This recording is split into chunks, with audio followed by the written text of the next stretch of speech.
يا سينيور كيف شلون كيف؟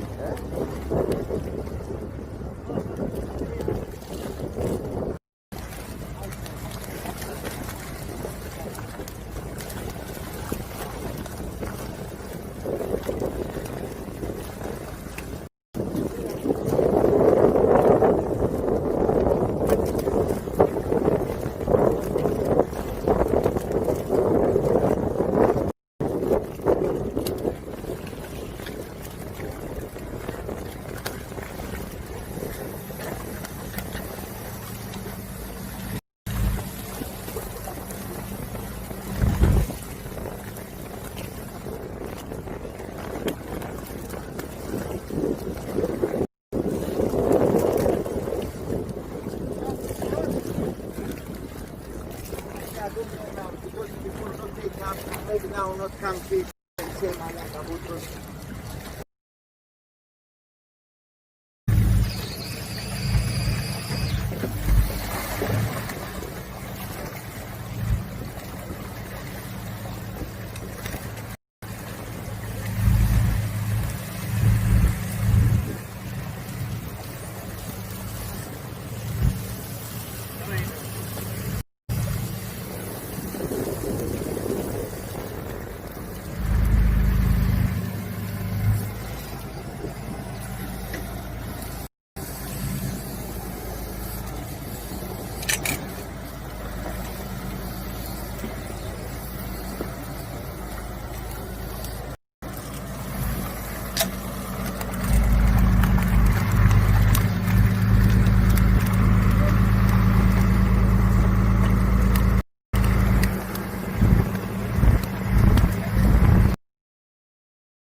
مساكم الله بالنور والرضا والسرور.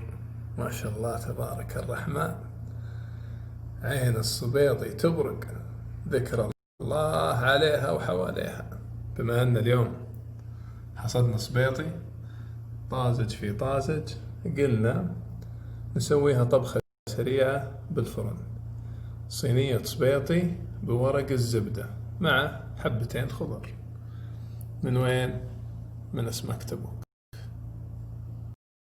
على فكرة أنا ترى ماني من هواة الصبيطي، لكنها سمكة لذيذة، شوكها قليل، لحمها أبيض مفصص، الدهون ما هي عالية مرة فيها زي السبريم أو الدنيس، لكنها بالنسبة لي تعتبر من أسماك المزارع ثالث سمكة من ناحيتي أنا.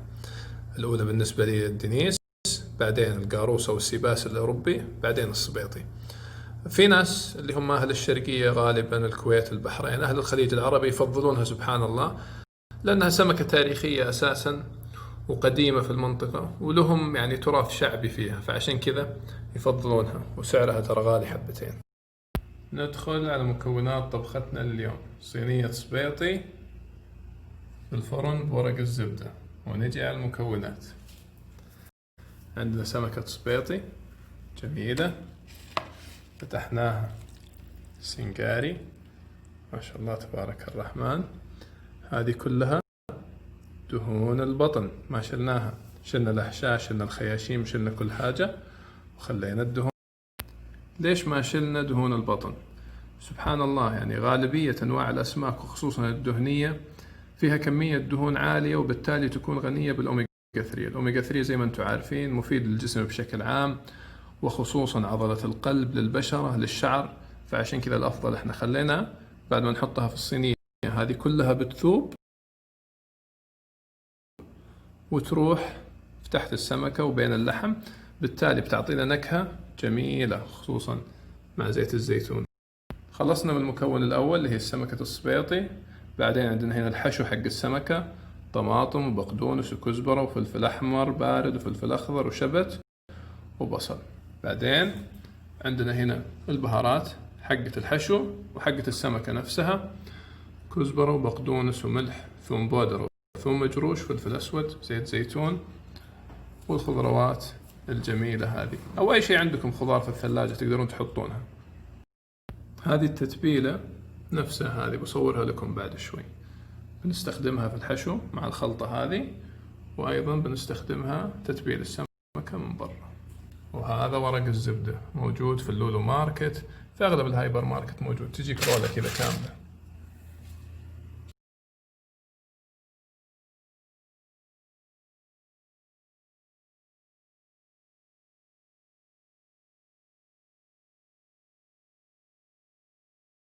أول شيء بنرش السمكة بالليمون من برا ومن جوا. ثانيا بنتبل السمكة بالتتبيلة تبعنا من كل الجهات.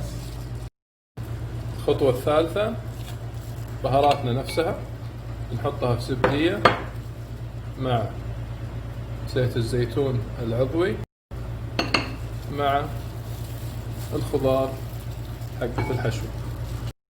رصينا في الصينية بصل، وبعدين نحط السمك، نحط الحشو داخل سمكتنا. الحشو وين؟ داخل سمكتنا.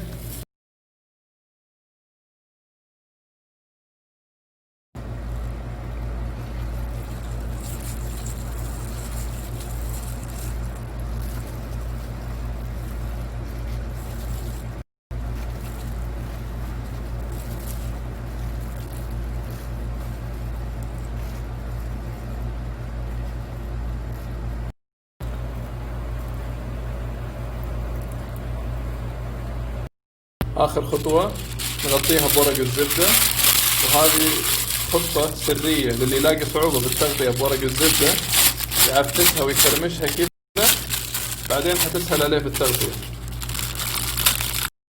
غطينا صينيتنا بالقسطير، دخلناها الفرن، ولعناها من فوق ومن تحت، درجة الحرارة 200 لمدة نص ساعة، وبعدين بنكشف نشوف ايش صار عليها.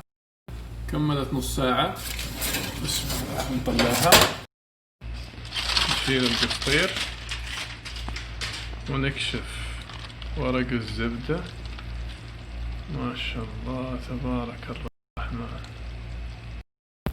ونولع النار من فوق، نقمرها لمدة 5 دقائق.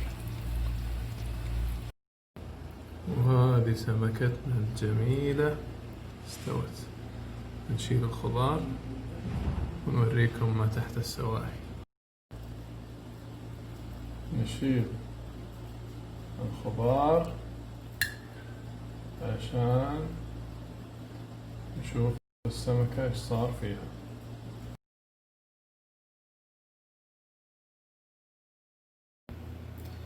دائما انا من الناس اللي احب اول جزء اكله من السمكة هو الذيل، فراح نبدأ ناخذ الذيل.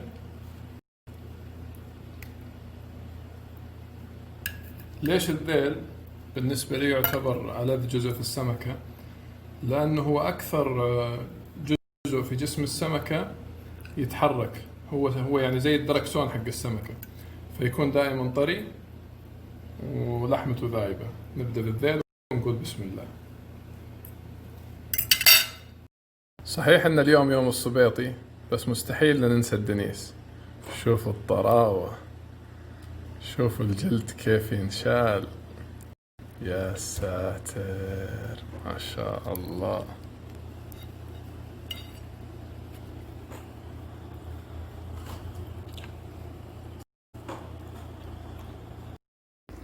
ما ننسى المرقة طبعا.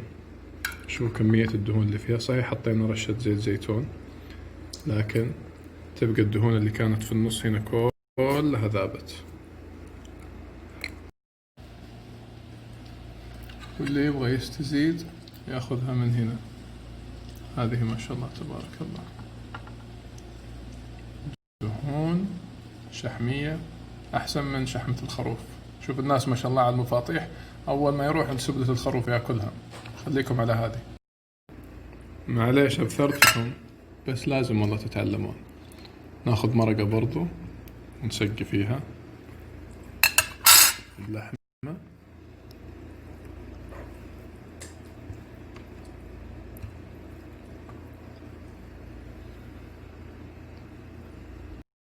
وودي بطن على طول.